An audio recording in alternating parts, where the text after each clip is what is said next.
welcome to the Soap Dish, where we dish about the soaps. I'm still tweaking it, y'all. Let me know how y'all feel about it. I said this in my Beyond the Gates video, and I'm making a separate video to talk about it as well. But I want to say it here. First of all, I'm under the weather. I'm sick. I have a sore throat. Some head cold stuff going on here. I do have my tea here, and I have some water here. So I know I sound just a little bit off, but I'm trying my best. But the intro that you guys just saw, and I also have an outro. So,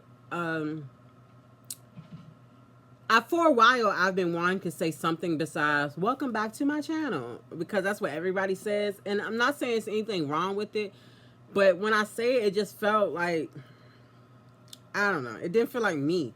So I've been trying to think of what else I could say. Like at the end, when I say "Live long and prosper," I feel like that's me. Like that's a choice I'm making. Not that other people don't say it. I don't know. Maybe they do, but I didn't take that from anyone. I don't want to take anything from anyone. There's so many people that do this, and we're all different. So I like being different. But I did see like other people have intros and outros. Speaking of being different, then I'm like, this is what other people are doing. But I was inspired, and I don't know. Maybe like a month ago. I don't know how long it's been. But you guys know I have been streaming with Trey for a couple of Sundays, and she had the idea of us having a name. So I had like a list of names for us, and then I had like some throwaway names that I didn't really like for us, but the soap dish kind of stuck around. I was like, oh, I kind of like that. I kind of like that idea. So that's the idea that I use for myself, and I've been playing around with like how to say it and stuff, and my daughter heard, and she made me the intro and outro, so I'm very excited to use it. So thank you guys for bearing with me. Also, before I get started, I do want to say, please don't let the fact that I haven't made my comment video yet stop you from commenting. If you want to comment, please still do. I'm still gonna make that video. I just gotta get a little better. I've been having chloroseptic. I've been taking medicine. I have tea, a little bit of vodka. Like I've been trying to like get my throat together to be able to just do these. Like I know that I won't stream tonight because it's just I did Beyond the Gates before. This is General Hospital. It's taking like everything I have. I keep having to pause and like take these deep breaths. Sip some tea.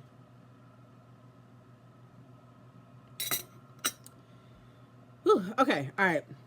3 minutes in, I'm finally getting started. Today is Monday, April 14th, and I'm going to talk about General Hospital. We start with Carly and Brennan. I was annoyed. Carly saying Willow's always been this person. She thought she was someone different, blah, blah, blah. I'm like, Carly, girl, you old enough to know people change.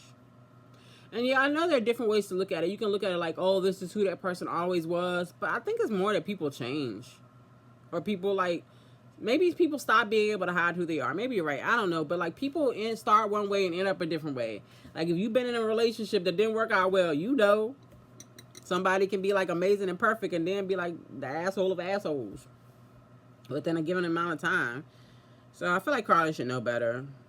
But she was venting to Brennan. Why was Carly venting to Brennan? Didn't Jason come in and save the day? Why the fuck excuse me. Why didn't we get to see Jason and Carly? I wanted to see, and maybe this happened. I'm watching this on YouTube, so I may have missed it. Maybe it got cut out.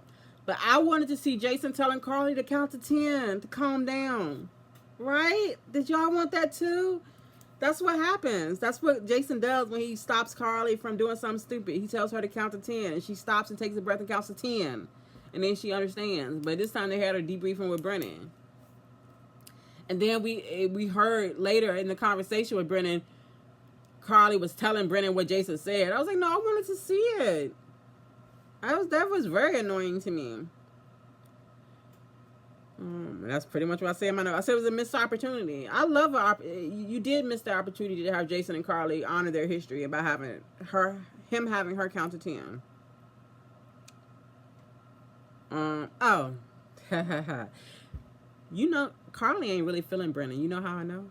Because she back to wearing them giant ass blazers. When Carly is feeling somebody for real, she dressed differently. And I don't have nothing against a blazer. That's my oven going off because I got to make dinner after this. Sorry, guys. But I have nothing against a blazer. I got blazers. I love my blazer, my power suit. But it can be fitted to you. Like, the Carly shit is not her size, and it makes her look like 50 pounds more than she is. And maybe that's what she's going for. I don't know, but I don't like it. Excuse me. All right, we have Willow, Drew. Willow's talking about Carly went after my mom. I was like, "Who, Nina? That's what you talking about?" All right.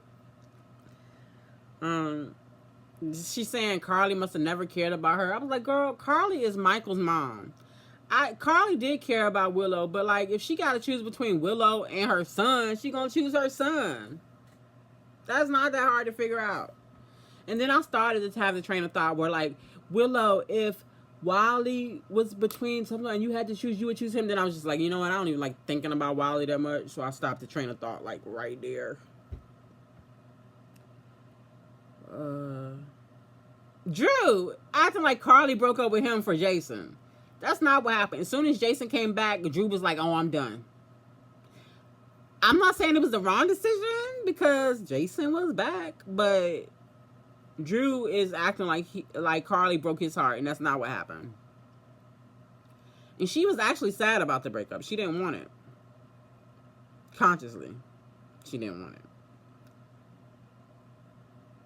Oh my gosh, my number 3 note in this segment is poor Nina.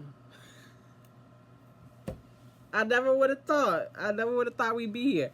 But I was really feeling like poor Nina. Like, she is the most rational one out of all of this. She's the only one talking about, like, compromising. Excuse me. And then we have Kai just showing up at his house. That's the thing that soaps do, the TV shows do that annoy me. When people just show up at people's houses. Like, we don't have a phone. We can't call people. We can't text people. We just show up at their houses. Like, no disrespect, but Kai, you are a black young man. You just show up at rich white people's houses? All right. I don't know about that, but good for you. Then Willow went from saying she's nothing like Nell to basically defending Nell. Like, that shit about gave me whiplash. I was like, this writing is crazy. And so Drew was saying, I know what we can do to fix everything, just like save the day for Willow. And when they went to a break, and I thought he was gonna have a ring. I thought he was about to propose to her, but instead he had papers that I don't even understand how that works legally. But papers that I can see the papers Drew having to give Willow custody of Scout if something happens to him. I can see that, but I don't see how Willow can have papers to give custody of Amelia and Wally to Drew, because Willow doesn't have full custody of those kids. I don't think anyone has custody. I think there's the inherent custody like Michael and Willow have. Wait. Michael may have gave Willow part. Willow may have adopted Wally. But either way, Michael is not taken out of the equation. So I don't know how she can even do that.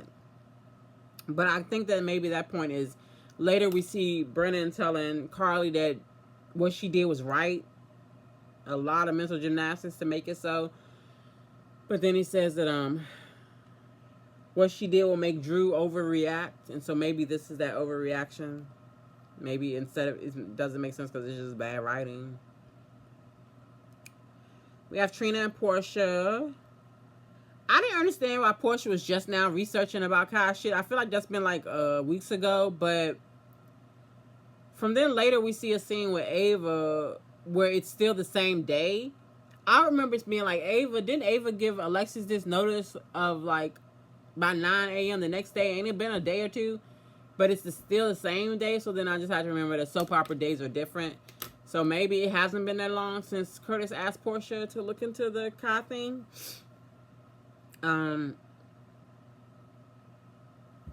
But yeah, my original note was that Portia should have looked into this sooner, knowing how important Kai was to Trina. She fucked up with Spencer. She shouldn't want to fuck up like as a mother now. But again, later on in the episode, I kind of feel like maybe I'm just off on the timeline here. Portia defends Kai's choice, but I can't blame Trina for not wanting to bury multiple boyfriends. She ain't trying to be like her bestie Josh. Like, how many men can she put in the ground? And I know there was no body for Spencer, but y'all know what I'm saying. Rick and Ava, and that's when their conversation is what made me realize that I wasn't looking at time the right way. But they talked about it, pretty much what you can imagine.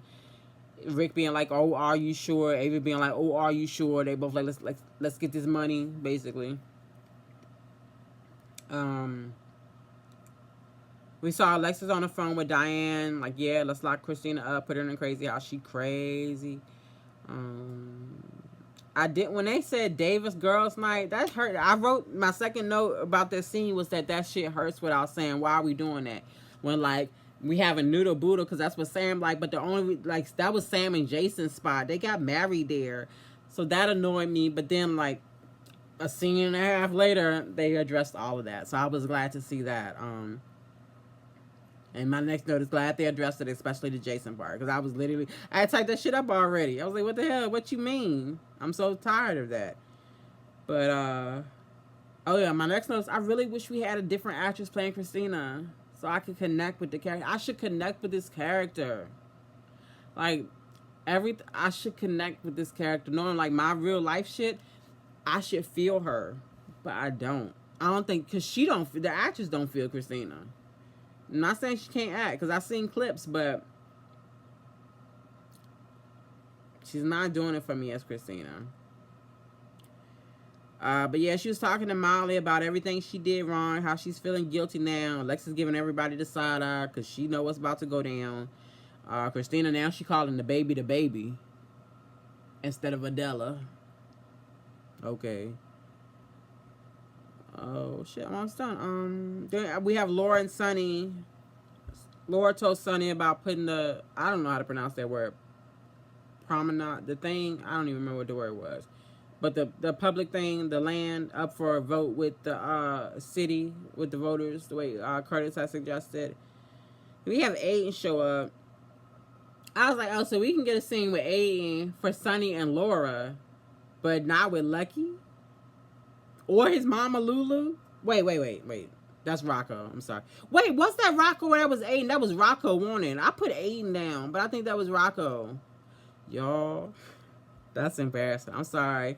And I'm still not 100% sure. I think it was Rocco, but I had put in my notes that it was Aiden, and I was mad about Lucky, but I think that was Rocco, which makes a little bit more sense. Damn.